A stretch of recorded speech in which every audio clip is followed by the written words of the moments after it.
In a land far beyond the mountains, where the golden sands stretch as far as the eye can see, there was a kingdom ruled by a wise and just king. His daughter, Princess Amira, was known for her courage and kindness. But unlike other princesses, Amira did not spend her days in a palace. She roamed the desert with the tribes, learning the ways of the wind and the secrets of the sands. One day, a great storm arose from the depths of the desert, bringing with it fierce winds and dark clouds that blotted out the sun. The people were terrified, for they had never seen a storm like this before. The storm was said to be the work of an ancient and powerful spirit, the spirit of the desert winds, who had been angered by the greed of a nearby kingdom. The storm ravaged the land for days, and the king knew something had to be done. He called upon the greatest warriors and wisest scholars, but none could find a way to calm the spirit. Finally, Princess Amira stepped forward. "Father, let me go to the heart of the desert.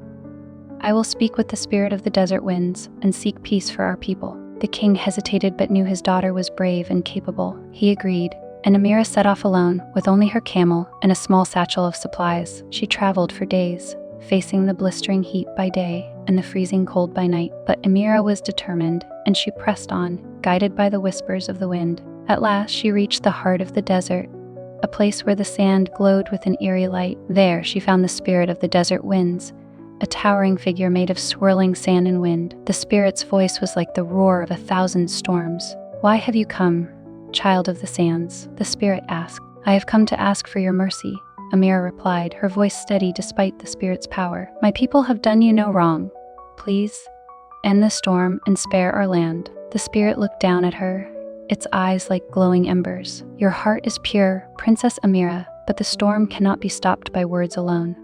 The greed of your neighboring kingdom has angered the desert, and only a great sacrifice can calm the winds." Amira's heart sank, but she stood tall. "What must I do?"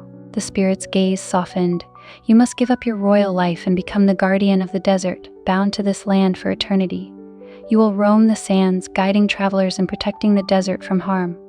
In return, the storm will cease, and your people will be safe." Amira took a deep breath. She thought of her father, her people, and the kingdom she loved. She knew what she had to do. "I accept," she said.